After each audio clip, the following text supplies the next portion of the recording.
सूत जी बोले, हे मुनीश्वरों, ब्रह्मा जी की यह बात सुनकर नारद जी ने विनय पूर्वक उन्हें प्रणाम करके पुनः पूछा, भक्त वत्सल भगवान शंकर कैलाश पर्वत पर कब गए और महात्मा कुबेर के साथ उनकी मैत्री कब हुई? परिपूर्ण मंगल विग्रह महादेव जी ने वहां क्या किया? यह सब मुझे बताइए। इसे सुनने के लिए मुझे बड़ी उत्सुकता है। ब्रह्मा जी बोले, हे नारद, चंद्रमौली भगवान शंकर के चरित्र का वर्णन करता हूं। वे जिस प्रकार कैलाश पर्वत पर गए और कुबेर की उनके साथ मैत्री हुई, यह सब सुनिए। कांपिल्य नगर में सोमयाग करने वाले कुल में उत्पन्न यज्ञ विद्या विशारद यज्ञदत्त नाम का एक दीक्षित ब्राह्मण था। वह वेद वेदांग का ज्ञाता, प्रबुद्ध, वेदांतादि में दक्ष, अनेक राजाओं से सम्मानित, परम उदार और यशस्वी था। वह अग्निहोत्र आदि कर्मों में सदैव संलग्न रहने वाला, वेदाध्ययन परायण, सुंदर रमणीय अंगों वाला तथा चंद्रबिंब के समान आकृति वाला था। इस दीक्षित ब्राह्मण के गुणनिधि नामक एक पुत्र था।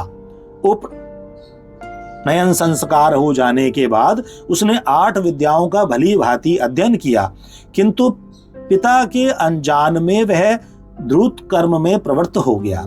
उसने अपनी माता के पास से बहुत सा धन ले लेकर ज्वारियों को सौंप दिया और उनसे मित्रता कर ली। वह ब्राह्मण के लिए अपेक्षित आचार विचार से रहित, संध्या स्नान आदि कर्मों से परामुख, वेद शास्त्र आदि का निंदक, देवताओं और ब्राह्मणों का अपमान करने वाला और स्मार्ताचार विचार से रहित होकर गाने बजाने में आनंद लेने लगा। उसने नटों, पाखंडियों तथा भांडों से प्रेम संबंध स्थापित कर लिया। माता के द्वारा प्रेरित किए जाने पर भी वह पिता के समीप कभी भी नहीं गया। घर के अन्य कर्मों में व्यस्त वह दीक्षित ब्राह्मण जब जब अपनी दीक्षित पत्नी से पूछता कि हे कल्याणी, घर में मुझे पुत्र गुण निधि नहीं दिखाई पड़ रहा, वह क्या कर रहा है? वह तब यही कहती कि वह इस समय स्नान करके तथा देवताओं की पूजा करके बाहर गया है। अभी तक पढ़कर वह अपने 2-3 मित्रों के साथ पढ़ने के लिए गया हुआ है। इस प्रकार उस गुण निधि की एक पुत्रा माता सदैव दीक्षित को धोखा देती रही। वह दीक्षित ब्राह्मण उस पुत्र के कर्म और आचरण को कुछ भी नहीं जान पाता था। 16वें वर्ष में उसने उसके केशांत कर्म आदि सब संस्कार भी कर दिए। इसके पश्चात उस दीक्षित यज्ञदत्त ने ग्रह सूत्र में कहे गए विधान के अनुसार अपने उस पुत्र का पाणी ग्रहण संस्कार भी कर दिया। हे नारद, स्नेह से आर्द्रा हृदय वाली उसकी माता पास में बैठाकर मृदु भाषा से उस पुत्र गुण निधि को प्रतिदिन समझाती थी कि हे पुत्र, तुम्हारे महात्मा पिता अत्यंत क्रोधी स्वभाव वाले हैं। यदि वे तुम्हारे आचरण को जान जाएंगे तो तुमको और मुझको भी मारेंगे। तुम्हारे पिता के सामने मैं तुम्हारी इस बुराई को नित्य छिपा देती हूँ। तुम्हारे पिता की समाज में प्रतिष्ठा सदाचार से ही है, धन से नहीं है। हे पुत्र, ब्राह्मणों का धन तो उत्तम विद्या और सज्जनों का संसर्ग है।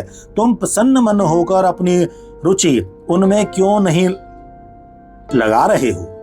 तुम्हारे पिता में आदि पूर्वज सुयोग्य श्रोत्रिय वेद विद्या में पारंगत विद्वान दीक्षित सोमयाज्ञिक ब्राह्मण हैं। ऐसी लोक प्रसिद्धि को प्राप्त किए थे। अतः तुम दुष्टों की संगति छोड़कर साधुओं की संगति में तत्पर हो। सद्विद्याओं में मन लगाओ और ब्राह्मणोचित सदाचार का पालन करो। तुम रूप से पिता के अनुरूप ही हो, यश, कुल और शील से भी उनके अनुरूप बनो। इन कर्मों से तुम लज्जित क्यों नहीं होते हो? अपने बुरे आचरणों को छोड़ दो। तुम 19 वर्ष के हो गए हो और यह तुम्हारी पत्नी 16 वर्ष की है। इस सदाचारणी का वर्ण करो, अर्थात इससे मधुर संबंध स्थापित करो और पिता की भक्ति में तत्पर हो जाओ। तुम्हारे श्वशुर भी अपने गुण और शील के कारण सर्वत्र पूजे जाते हैं। हे पुत्र, उन्हें देखकर और उनकी प्रशस्ति को सुनकर भी तुम्हें लज्जा नहीं आती? अपनी बुरी आदतों को छोड़ दो। हे पुत्र, तुम्हारे सभी मामा भी विद्याशील तथा कुल आदि से अतुलनीय हैं। तुम उनसे भी नहीं डरते। तुम तो दोनों वंशों से शुद्ध हो।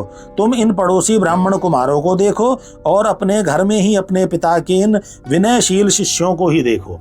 हे पुत्र, राजा भी जब तुम्हारे इस दुष्टाचरण को सुनेंगे तो तुम्हारे पिता के प्रति अपनी श्रद्धा त्याग कर उनकी वृत्ति भी समाप्त कर देंगे।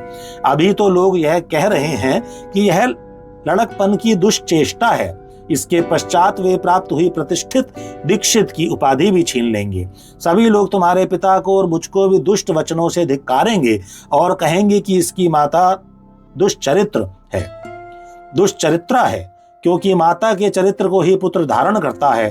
तुम्हारे पिता पापी नहीं हैं, वे तो श्रुति स्मृतियों के पथ पर अनुगमन करने वाले हैं। उन्हीं के चरणों में मेरा मन लगा रहता है, जिसके साक्षी भगवान सदाशिव हैं।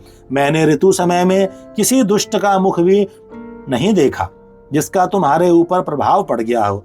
अरे यह विधाता ही बलवान है, जिसके कारण तुम्हारे जैसा पुत्र उत्पन्न हुआ है। माता के द्वारा इस प्रकार हर समय समझाए जाने पर भी उस अत्यंत दुष्ट बुद्धि वाले ने अपने उस दुष्कर्म का परित्याग नहीं किया, क्योंकि व्यसन प्राप्त प्राणी दुर्बोध होता है। मृग्या, शिकार, मद्य, पैशून्य, चुगली, असत्य भाषण, चोरी, धूर्त और वैश्यागमन आदि इन व्यसनों से कौन खंडित नहीं हो जाता। वह दुष्ट जो संदूक, वस्त्र आदि वस्तुओं को घर में देखता है, उन वस्तुओं को ले जाकर जुआरियों को सौंप देता है। एक बार घर में पिता के हाथ की एक रत्न जटित अंगूठी रखी थी, उसे चुरा करके उसने किसी जुआरी के हाथ में दे दिया। संयोग से दीक्षित ने किसी जुआरी के हाथ में उस अंगूठी को देख लिया और उससे पूछा कि तुम्हें यह अंगूठी कहां से प्राप्त हुई।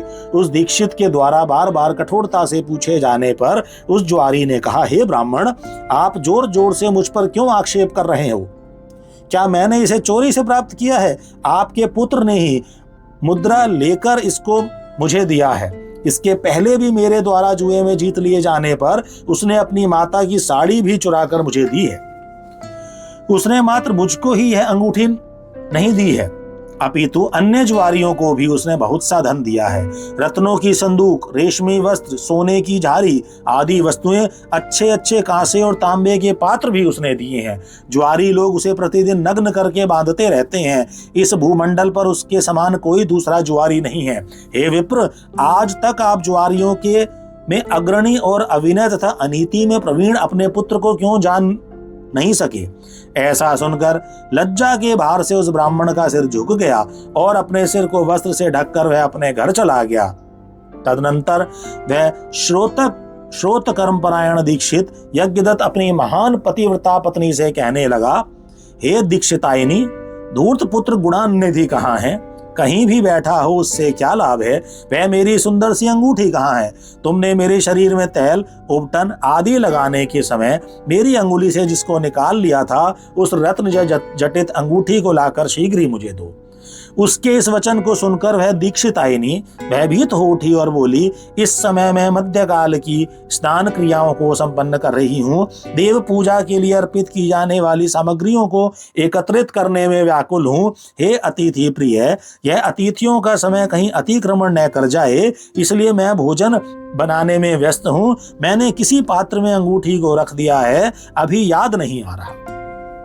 दीक्षित बोला, अरे दुष्ट पुत्र को उत्पन्न करने वाली, हे सदा सच बोलने वाली, मैंने जब जब तुझसे यह पूछा कि पुत्र कहाँ गया, तब तब तूने यही कहा, हे नाथ, अभी पढ़कर वह अपने 2-3 मित्रों के साथ पुनः पढ़ने के लिए बाहर चला गया है। हे पत्नी, तुम्हारी यह मंजीठी रंग की साड़ी कहाँ है, जिसको मैंने तुम्हें दिया था, जो घर में रोज टंगी रहती है? सच सच बताओ, डरो मत। मणि जटित वह सोने की झारी भी इस समय नहीं दिखाई दे रही, और न तो वह रेशमी त्रिपटी दुपट्टा ही दिखाई दे रही है, जिसको रखने के लिए मैंने तुम्हें दिया था। दक्षिण देश में बनने वाला वह कांसे का पात्र और गौण देश में बनने वाली वह तांबे की घटी कहाँ है? हाथी दांत से बनी हुई वह सुख देने वाली मच्छियां कहाँ हैं? पर्वतीय क्षेत्रों में पाई जाने वाली चंद्रकांत मणि के समान अद्भुत हाथ में दीपक लिए वह श्रृंगार युक्त शाल भंजिका कहाँ है? अधिक कहने से लाभ ही क्या? हे कुलजे, मैं तुझ पर व्यर्थ ही क्रोध कर रहा हूं। अब तो मेरा भोजन तभी होगा जब मैं दूसरा विवाह कर लूंगा। कुल को दूषित करने वाले उस दुष्ट के रहते हुए भी मैं अब निसंतान हूं। उठो और जल लाओ, मैं उसे तिलांजलि देता हूं। कुल को कलंकित करने वाले को पुत्र की अपेक्षा मनुष्य का पुत्रहीन होना श्रेयस्कर है। कुल की भलाई के लिए एक का परित्याग कर देना चाहिए, यह सनातन नियम है। तदनंतर उस दीक्षित ब्राह्मण ने स्नान करके अपनी नित्य क्रिया संपन्न करके उसी दिन किसी श्रोत्रिय ब्राह्मण की कन्या को प्राप्त करके उसके साथ विवाह कर लिया।